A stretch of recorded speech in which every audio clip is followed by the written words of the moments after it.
אהלן, אהלן, שומעים? מוזר, שבועות של תרגילים ועניינים, ובסוף כל מה שיוצא לי זה אהלן, אהלן, לא פלא שאני רווק.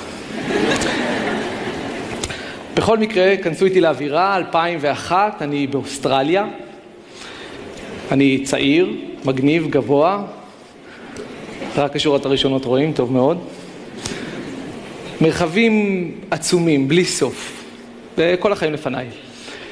באיזשהו שלב אני מחליט לקנות אופנוע מוגזם, כדי לפצות, עם תאים בצדדים ותיקים מכל עבר, ואני יוצא לדרך, לא ברור לי לאן. כמו כל הסיפורים הטובים, אחרי נסיעה ארוכה במיוחד, אני מגיע לאיזשהו כפר נידח, ואני מחנה את האופנוע המוגזם שלי, כשמאחד הבתים יוצא אליי איש מבוגר, אולי בן 70, ואנחנו מתחילים לקשקש. אני לא זוכר על מה דיברנו בהתחלה, אבל אני כן זוכר מה שאלתי אותו בסוף. שאלתי אותו, אז אתה גר כאן לבד? הוא אומר לי שכן. ומעולם לא התחתנת? מעולם לא. עכשיו, אני גדלתי בקריות ושם נישואים גרועים היו לגמרי במודה. היו גם שמות על גירושים, אבל על אנשים שמעולם לא התחתנו, מעולם לא שמעתי. מוזר חשבתי לעצמי, הוא דווקא נראה לי נורמלי. 2016, תל אביב, אני בן 38, רווק, כבר לא כל כך צעיר ולא כל כך מגניב, אין כל כך מרחבים בתל אביב, וכבר לא נשאר לי עוד הרבה. ובכל זאת, אתם בטח מסתכלים עליי ואומרים, הוא דווקא נראה נורמלי. באמת שאני באמת נורמלי, כאילו די בסדר, זאת אומרת, לא לגמרי בסדר, זה בעיקר תלוי את מי אתם שואלים. כי אם תשאלו את אמא שלי שיושבת שם, אני לא לגמרי בסדר. אמא שלי, כמו כל האמהות בשלב הזה של החיים, רוצה להיות סבתא, כמהה להיות סבתא, מתה להיות סבתא, חפשו את הסופרלטיב, וגם כל כך מגיע לה. היא אולי נכשלה בגידול הילדים, אבל היא מקווה לפצות את זה עם הנכדים. בכל מקרה, אני, אחרי כל כך הרבה שנים, אני רק מאכזב. שנים הייתי המאכזב הלאומי, עד שתודה לאל, האחים הצעירים שלי באו לעזרה.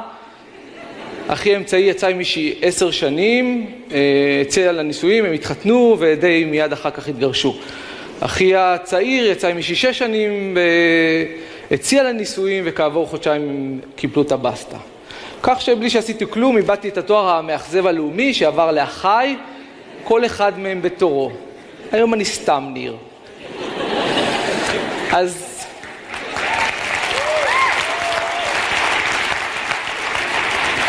יהיה מצגת עכשיו? מצגת? אז בואו נדבר על רווקות.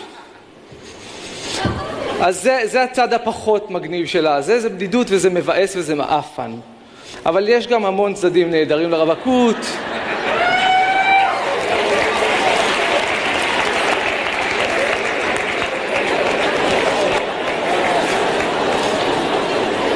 הצחוק הוא בדרך כלל בקורלציה להאם אתה בזוגיות. כאילו, אם אתה בזוגיות, אתה קצת, כאילו, משהו בך, אתה קצת כועס עליי עכשיו.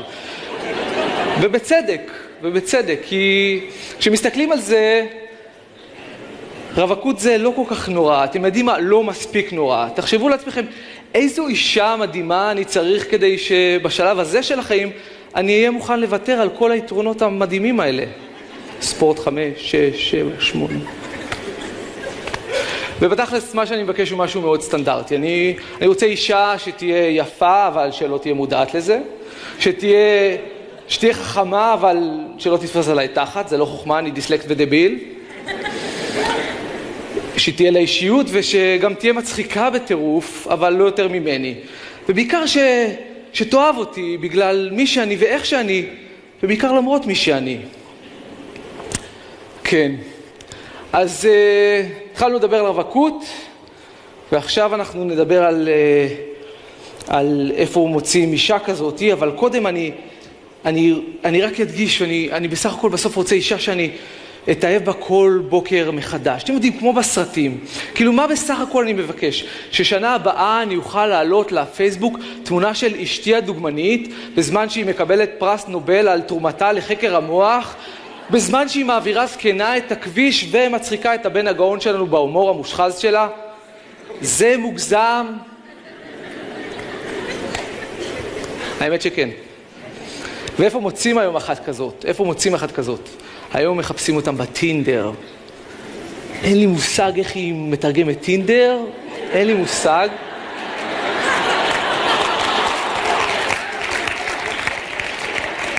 בכל מקרה, כן. עכשיו, למי מכם שלא מכיר טינדר, טינדר היא אפליקציית היכרויות מוצלחת ושטחית במיוחד. הקשר למציאות מאוד מאוד קלוש, הכל מבוסס תמונות, גן עדן רווקים, וזה לא באמת קשור למציאות. כל אחד מראה שם מה שהוא רוצה להראות, וזה לא כל כך קשור למציאות. ובואו נלך על דוגמה ממש ממש טובה.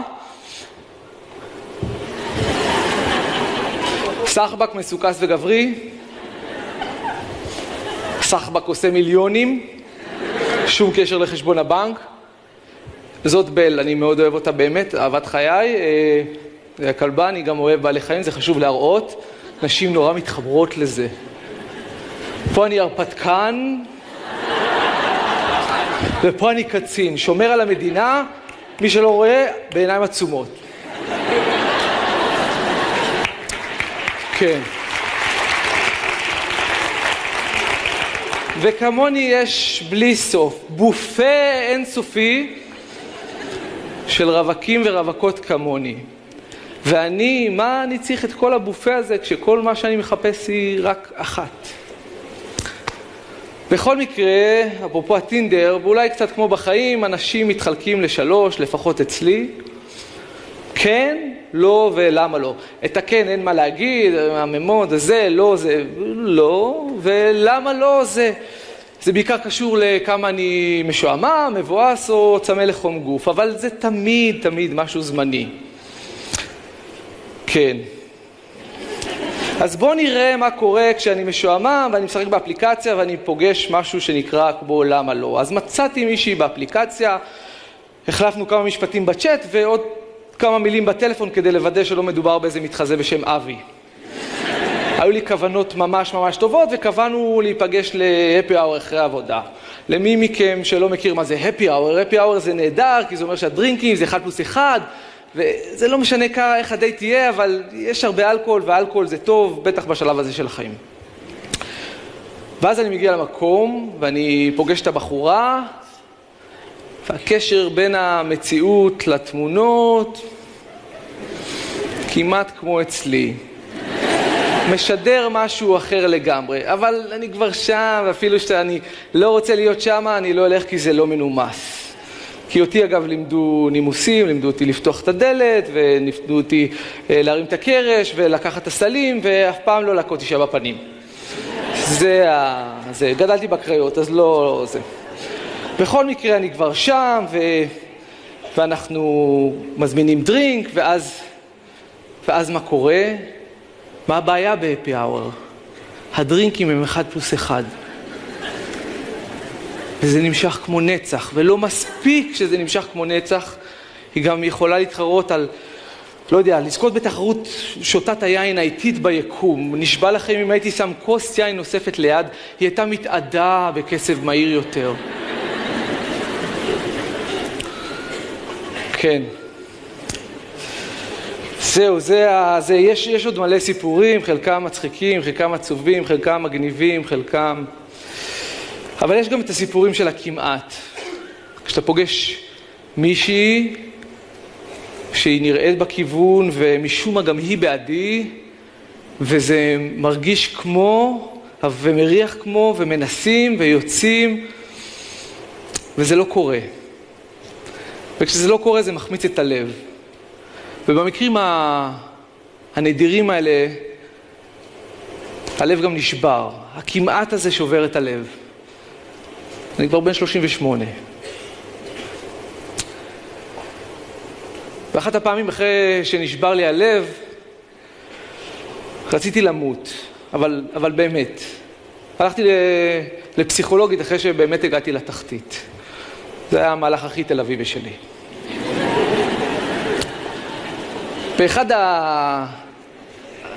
באחד הסשנים, אחרי שהפסקתי להתבכיין,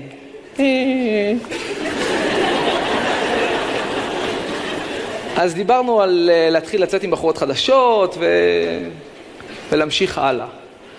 ואז הפסיכולוגית מסתכלת עליי ואומרת לי במבט פסיכולוגי עמוק, ניר, 400 שקל.